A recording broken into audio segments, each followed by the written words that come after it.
Welcome back here to the Hill on News Nation. Come on back in, Mulvaney. Time now for Hot Mike with Mick, the former congressman, budget director. White House chief of staff tells us what he's hearing, what he's thinking. All right, Mulvaney, there is another high-profile court case set to begin next week. Hunter Biden facing felony charges for allegedly lying about his drug use when he purchased a firearm. Mick, as you know, this is the first time ever that a child of a sitting president will be a criminal defendant. How do you expect both Donald Trump, the White House, President Biden to deal with this over the next couple of weeks? Yeah, I thought Max made a really good point in the first segment about, what are the Republicans going to say when this comes down or if it comes down as guilty? I've never understood the importance of this particular case. We all know, because he's admitted it, that Hunter Biden was a drug addict, and drug addicts do awful things. So I don't know why this has become such a centerpiece. The materials that are on the laptop, the way that story was handled by the press, that I get. But I don't understand why this has become a central feature of some of the Republicans' sort of focus on the Biden administration.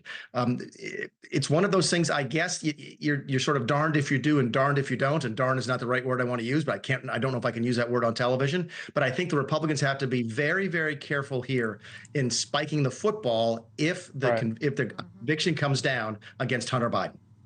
Max, since Mick name checked you, if Hunter Biden is convicted, are we going to hear the White House and the Democrats? The White House yesterday said no comment, essentially, to Donald Trump.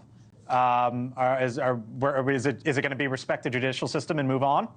Well, it's always fun to hear my friend Mick try to curse with that Southern charm. That was very adventurous of you, my friend. Look, I hate to do this, but this speaks to the utter, incredible hypocrisy of the Republican Party and the fact that at this point the Democratic Party is rising above the fray. If Donald Trump can go out there and scream and yell about how the judicial system is against him and how everything is rigged against him, and when someone is going after their own son, Joe Biden is standing up and saying, let the judicial system play out. I believe in our system. I'm a father. For all those fathers out there know that they would much rather someone go after themselves than go after their son.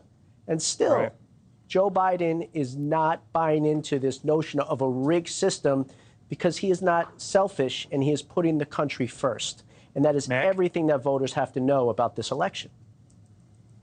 I think Max makes a lot of really good points. This is a dangerous place for Republicans to be. I mean, how would it look if Hunter does get convicted and Republicans sort of beat their chest and say, oh, look at this. At the same time, they're trying to not accept the verdict in the case in Manhattan. Listen, I get the argument that the case in Manhattan should never have been brought. I think that is a very, very valid argument. But to mix that with the Hunter Biden case, I think is a dangerous place for Republicans to be.